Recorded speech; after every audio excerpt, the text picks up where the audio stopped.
And I mean, they got up there and went on for a while, and I thought, I got to get up there and get my guitar some way. And these people around here watching, and they was playing stuff on it that I just don't think a fellow ought to be playing on his guitar. And so I got it and took it home. Lisa said, what are you going to do? I said, I'm going to get this thing home and cast 7 devils out of it like Jesus did Mary Magdalene. And so from then on, I called my guitar Mary Magdalene. Said, I have to go over and pick. Well, Mary's throwing a fit this morning, and I'm going to have to get her under subjection. I'm going to, sometimes I don't know how Brother Tom or some other speakers are, but I get up and talk, and I'll ask my wife, did I make any sense? Did it? Because it's not that I'm looking, right there. Come on, put it right there. It's not that I'm looking for a pat like that. But I want to know it does you people some good. And so sometimes I get up here and say something I think is real good, and you might think, I don't know, that didn't sound all that great to me. So I worry about those things. But I will tell you this much. I believe that the Bible contains the mind of God, does it not? And I'm not going to go there, so don't turn there. But in 1 Corinthians 14, Paul gave a whole discourse on tongues and prophecy and interpretation and all. And he said, desire spiritual gifts. That's God expressing his will to me. Bruce, it's okay to want various gifts and things like, as long as it's to glorify Christ and to edify the body, if it's not for selfish motives, And he said, and this desire to covet to prophesy. And so I said, Lord, it says that prophecy speaks to men to edify them and all like that. I'd like to do that.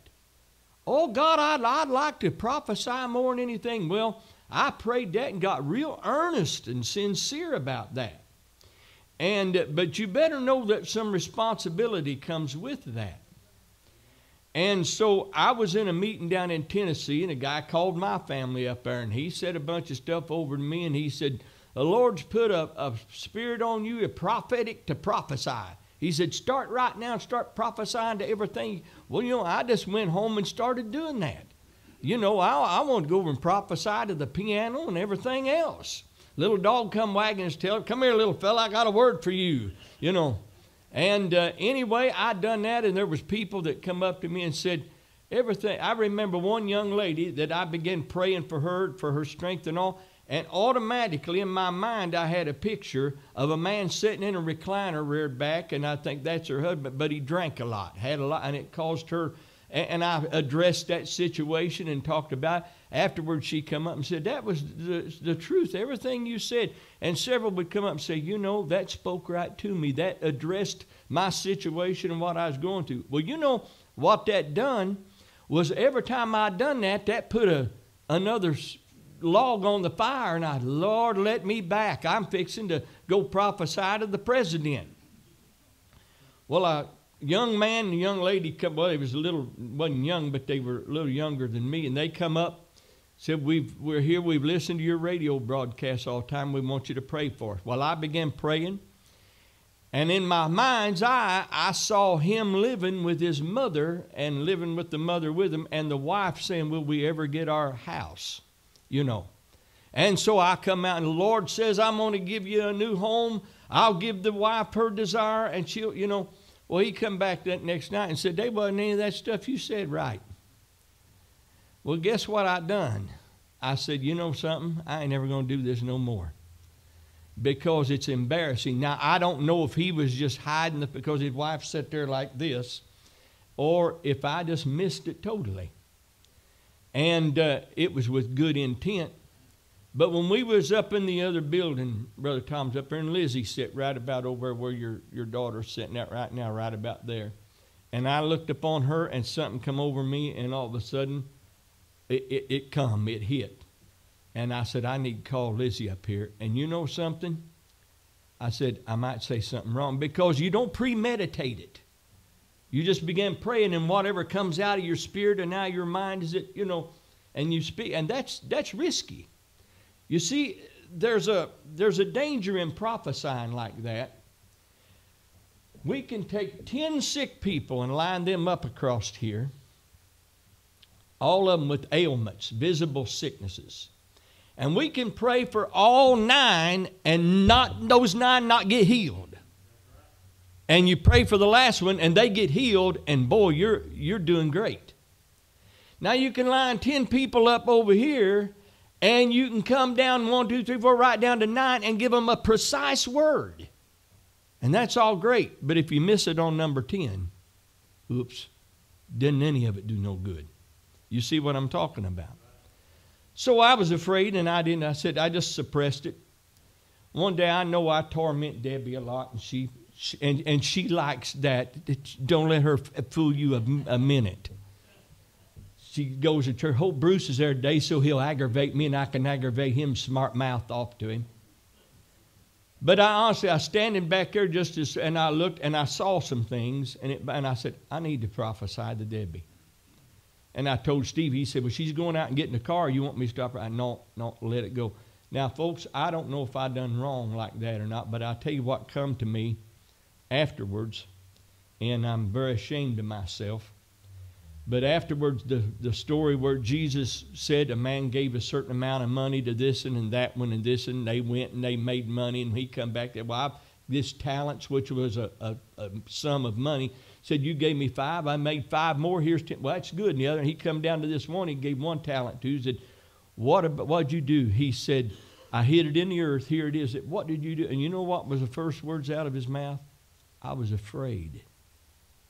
I was afraid to use this because I was afraid. There's risk involved. I need to get over that. I just said all of that. Did I say something wrong, or where was I going with that? Just confession to you that I feel like that hearing that, Brother Steve read that this morning, that just stirred me up again, because prophecies were uttered in the Bible, and just the opposite happened right after. When King David was anointed with oil by Samuel, a bona fide prophet, you're going to be king of Israel. And the Spirit of the Lord come, man, he had a real experience. The Spirit of God come on him and everything. I mean, everybody knows Samuel was a prophet.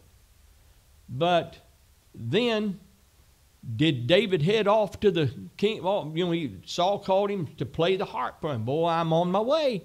God's working it out. Yeah, next thing he become a hunted man.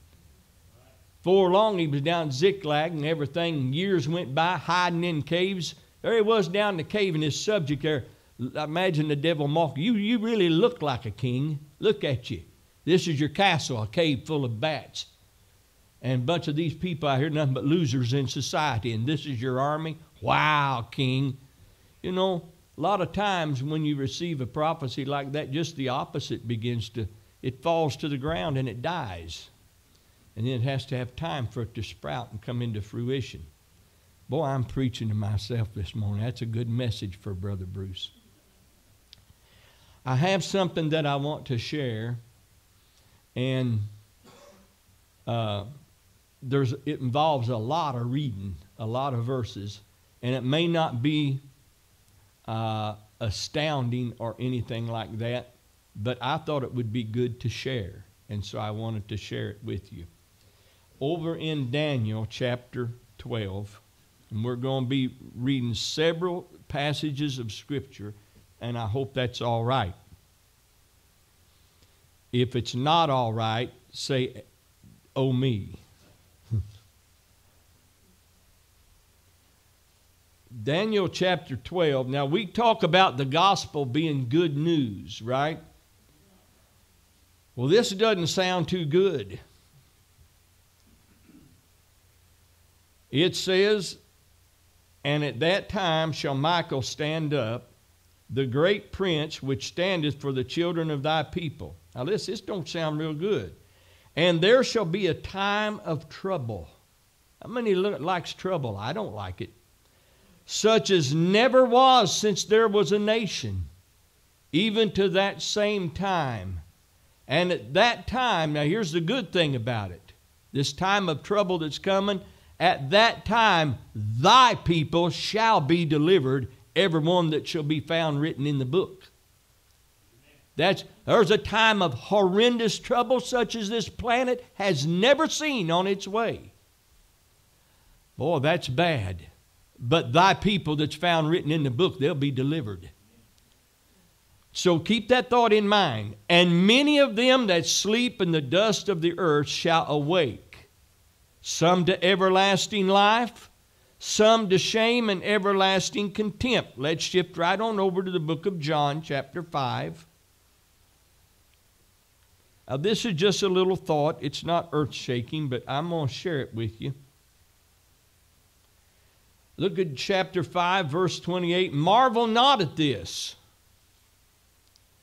for the hour is coming in which all that are in the grave shall hear his voice, and shall come forth, they that have done good unto a resurrection of life, and they that have done evil unto the resurrection of damnation or condemnation. Now, we're going to go right on over. Now, if you think this is a lesson on the resurrection, you're about to be fooled. This is not going to, but going over to John 11. When Lazarus had died, and Martha and Mary ran out to meet him and all and talked about him, if you'd been here. Look at verse 21. Then said Martha unto Jesus, if thou hadst been here, my brother had not died. But now I know even now whatsoever thou wilt ask of God, God will give it thee. Jesus said, thy brother shall rise again. Now look at verse 24. Martha said unto him, I know he shall rise in the resurrection at the last day. Now stop just there a minute and let me call something to your attention. If I read those scriptures to you, and that's all there was, we would probably in our mind conclude, as some people teach, they teach this, that there's coming a general resurrection. Bam, all at once, the good and the bad raised and the bad cast into hell and the good into everlasting life. You would conclude that out of reading. And notice she said, I know at the resurrection. Did you catch a little word there? The resurrection means a specific one. Right. If I tell you to go get the car, I'm not talking about go get any one you want. I have a specific one in mind, okay? So in their mind, there is a resurrection. And the scriptures before that tell us this resurrection is just a resurrection of everybody. And you would get that idea. Now, and as I said, is this going to be on a resurrection? Nope. Go right on over into Acts. A lot of reading here, but we'll get to the point here in just a moment. In Acts chapter 17, look at verse 17. Therefore disputed he in the synagogue with the Jews. Acts 17, I still hear leaves rustling. 17, therefore disputed he in the synagogue with the Jews, with the devout persons, and in the market daily with them that met with him. Then certain philosophers, the Epicureans of the Stoics, encountered him. That was their mistake. And some said, what will this babbler say? Some, he seemeth good to be a setter forth of strange gods, because he preached unto them Jesus and what? Again, the resurrection. Paul preached that, stressed that. That was part of his message. It was the resurrection. Now go right on over where he's now before, I believe it is Felix, the governor, in chapter 24.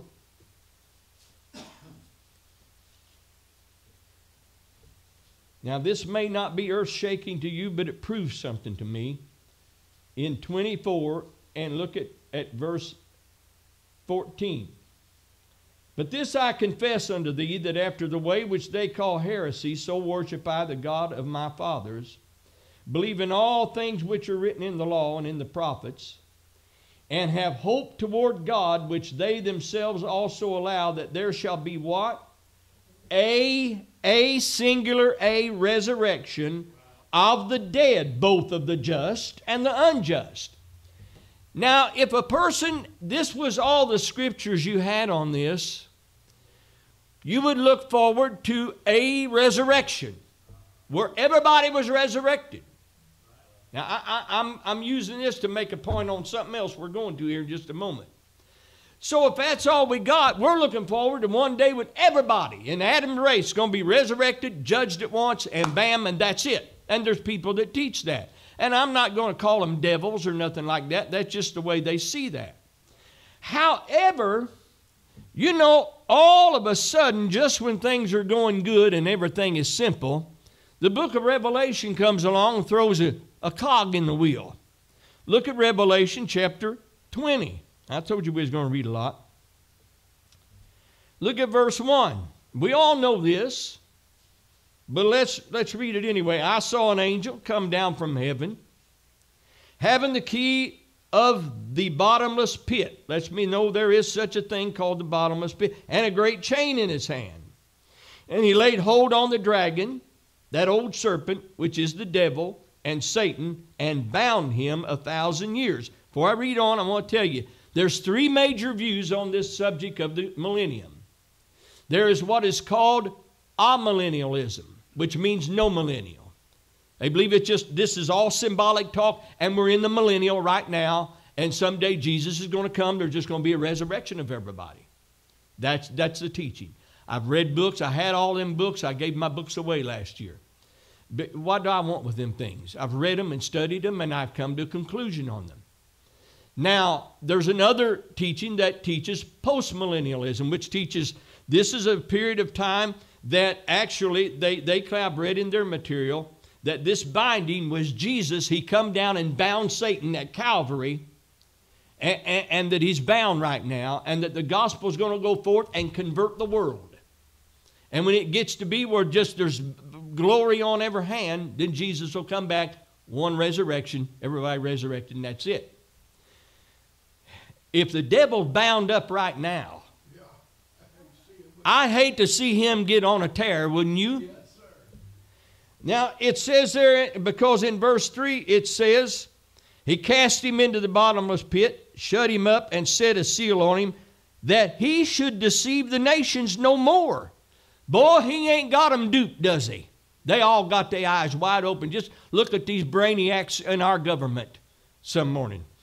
Anyway, it says, till the 1,000 years should be fulfilled, and after that, he must be loosed a little season.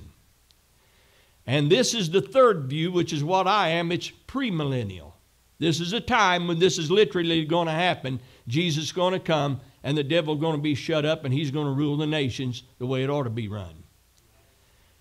But here's verse 4, says, I saw thrones, and they sat upon them, and judgment was given unto them. We'll stop right there. Now, we're not going to turn to it but to save time.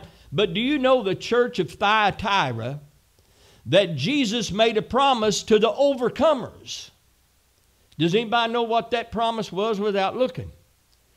He said, I'll grant with you believer, you overcomer, to rule the nations with a rod of iron, just like me. To Laodicea, and keep that in mind. I was going to read it, but it's just going to take so much time I can't. But to Laodicea, he said to the overcomer, I'll grant with you to sit down with me in my throne, even as I overcome and sit. Now, we're all not going to push aside on one big gigantic throne. This is a place of rulership, of authority. And he said, I'm going to share that with you overcomers. That's not shared with every church member in the world. That's not shared with everybody that names the name of Christ or lukewarm believers. That's for those that overcome. Keep that in mind. And now here we see it confirmed. He says, I saw thrones, and they sat upon it, and judgment was given to these people sitting on these thrones. Committed to you by God, sharing in the judgment of nations. We have an awesome job ahead of us, guys. An awesome responsibility. You may not see me in that light, but when God gets done with me, I will be well qualified to do that, I promise you. Now he said, and I saw the souls of them that were beheaded for the witness of Jesus and for the word of God, which had not worshipped the beast, neither his image, neither had received his mark upon their foreheads or in their hands. And they lived and reigned with Christ 1,000 years. Now looky here at this. There's been a resurrection take place. These people are granted to rule with Christ. But it says in verse 5, but the rest of the dead live not again until the 1,000 years were finished. This is the first resurrection.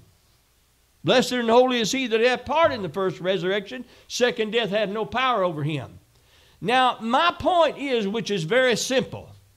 When you read these scriptures back over here that we just read, it would appear to a mind that did not know this verse was here or had not read it or took it seriously, that there will just be in one moment a coming of Christ, the resurrection takes place, and that's it, good and both. But we find here that 1,000 years separates this second bunch that Jesus said, remember, marvel not, the hour is coming, all they that are in the graves will hear his voice, those that have done right to a resurrection of blessing and eternal life, those that have done bad, they'll come forth to a resurrection of condemnation.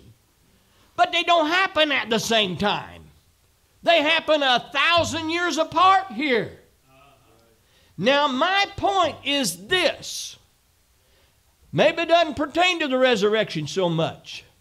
But if I take and read the scriptures in Matthew 24 and Mark 13 and Luke 21, which pertains to the second coming of Jesus Christ, I may conclude that he just zip and there he is and that's all over with.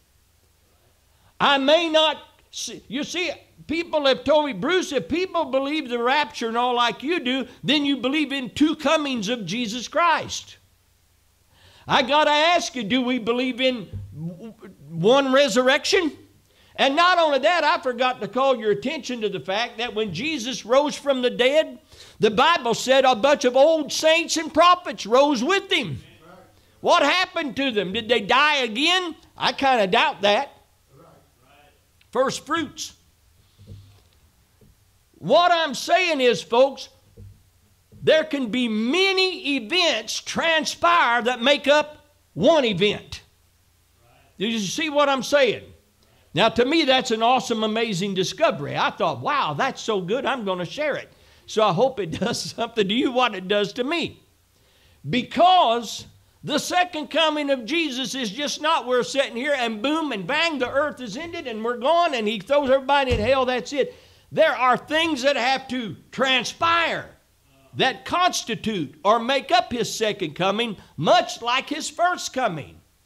There were angelic visits. There was announcement of John the Baptist. There was announcement Mary conceived. There were silent years. There was a time he appeared in the temple at 12 years old. Then we see his baptism by John.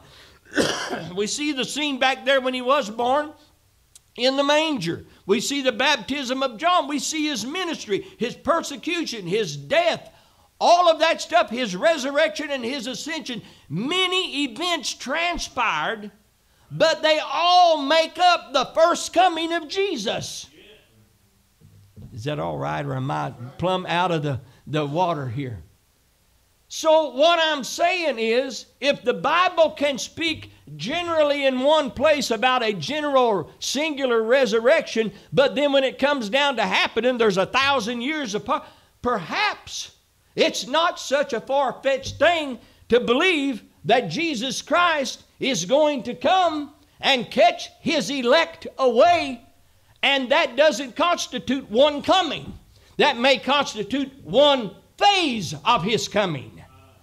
Because when you get over into Revelation, you see a number of times where saints are glorified, made immortal, and standing before the throne of God, praising God. In fact, in Revelation 19, you will see a great crowd worshiping and praising God, and they are at a marriage supper. And after this marriage supper is over, they get straddle of horses, whether that's figurative or not, I don't know, I don't care. I'm scared of horses. They all throw me off. But I believe if I got to ride one that day, he'll be good and tame. He won't throw me off. If he does, I'm going to make a complaint to the department that is over that. But we're going, so it pictures us coming with him. So you got to harmonize scriptures. So it's not, to me, a strain of the imagination. It's not hard to put that together and see where Christ will come to get his people and then come with his people. Now, if I may be a little bit, throw something out here, hope it won't. I'll tell you up front, God has not given me special understanding of a lot of these things. But what I'd like to do further here in the next few minutes is share with you some of the thoughts that I've had and just give it to you for your consideration. I'm not going to say I got this all figured out, guys. You want to know? Talk to me. No, that's not me. But I have looked at certain things and questioned it, and I've had people scold me and tell me, why you always want to worry about all of that for? Why do you always? Well, because it's in the Bible, for one thing. I'm sure he didn't put it there to take up space. And there's a verse in Proverbs that says it's the glory of the Lord to conceal a thing, but it's the honor of kings to search a matter out. He don't just give it out to everybody and everything. You've got to look in here and ponder and meditate and give it time. Now, in Luke 21, that was a discourse of the second coming of Jesus Christ and dealt with the destruction of Israel too. But Jesus then tells us exactly what Daniel said. He said, all kinds of bad things are coming. He says there's going to be distress of nations, men's hearts failing for fear and everything and under the sun. But then look at verse 34. He says, take heed to yourselves, lest at any time your hearts be overcharged with surfeiting and drunkenness and the cares of this life, so that day come upon you unawares. Who's he talking to? He's addressing his disciples here. Could we apply it to ourselves? Nah, not me. I ain't worried about none of that. We need to be. And he says, look at this awesome verse of Scripture. For as a snare it shall come on all them that dwell on the face of the whole earth. Who's it going to come on? Everybody.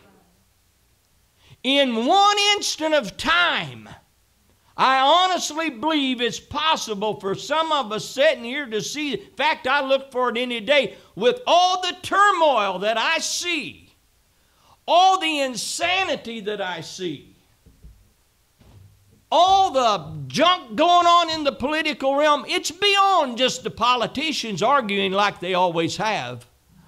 I see a manifestation of evil like I've never seen it in my life. I see it manifested through the actions and the words of all them dumb, blinded people up there. I don't have a right to say it, do I not? I don't know if you saw this on television or not, but this is a display of some of the intelligence that some people possess. And these are not derelicts from down on Skid Row or winos or something who've had their brains cooked on drugs. These are very dressed, high, sophisticated, highfalutin people with jobs in high places making enormous amounts of money. And they stood on television and said this. Now, it is none of my business, Ben and Erica, you're a young couple. If you ever want to have children or whatever you want to do, but if and when you do, don't you dare tell anybody you've had a baby. They said on news it's not right to call them a baby. You should call them a they-be. A they-be. Because this child is not old enough to know what gender it is. And you need to wait till it gets 4, 5, 6 years old. Then they can decide what gender they are. This is just not some kook off to the side here that done this. This is society's thinking in general. Now, folks, we're gone. And the Bible says, I honestly believe, one morning you're going to get up and in just a moment's time, everything's going to change. It's changing now. But they're going to go over that hill and make the ripples, my dad used to say, And when it does, you will see major changes and you will not be able to recognize what you're looking at. Evil materializing right in front of you. Demon powers materializing. Now, you say, we're going to leave it that. Well, I believe long about there, if you're ready, because I'm going to show you why. And this is just my thoughts on this. I want to give it to you. But in what it says, it like a snare. You know what a snare is? You don't even notice it. No, it's a wham. There it is. And you're caught before you know it. What are y'all laughing at? Did you jump, Erica? That's a snare. It's set and you don't even know it's there until it clamps. And it don't say, I'm clamping down on you. Here I come. But we see the warning signs all around us. Now, I'm going to get a little brazen because I want to tell you folks, do everything that you can to give yourselves unto the Lord. Because I'm seeing things in this country, in this world, I never dreamed I'd ever seen. Do you see this caravan that's on its way? If you think for 1 second that all those people got down there and said, you guys, I got a good idea. Why don't we head toward the United States? Oh, by God, that sounds good to me too. And all of them by the thousands load up with no money, with no means of transportation or nothing, and just head this way. That thing's been orchestrated, it's been planned and put into effect by people that have the ways and the means to sponsor it, to stir people up. What is it for? It's because there are a group of people. You may know some of their names, some of them, it ain't just one, but they're people who own the banks and everything else in this world. And they could care less about what this country was founded on. They could care less about moral values. They are bent. They are determined. They are possessed with something unseen to the human eye that is supernatural, and it comes from the kingdom of darkness. And what their agenda is to usher in a one world government, and the sooner the better. And they'll do anything. There's nothing too low. There's nothing too rotten. There's no amount of loss of life that bothers them. They don't care any. And they're good at what they're doing because, now who does this mimic after? They're good at deception, in doing the wrong thing and making you think it's the right thing. So with this all going on and things heating up, and them with an urgency, I see a sense of urgency on their part to get this done. Donald Trump's been the only thing that's kept it from taking place already. And you say, well, you're for Donald Trump. No, I just believe God put him there for that. Now, what is he going to do in the end? I don't know how it's going to play out. But I do know this. I believe you're going to get up one day, and like a snare, it's going to come on this earth. And brother, all of a sudden, everything's going to change. Things are going to change at that point in a lot of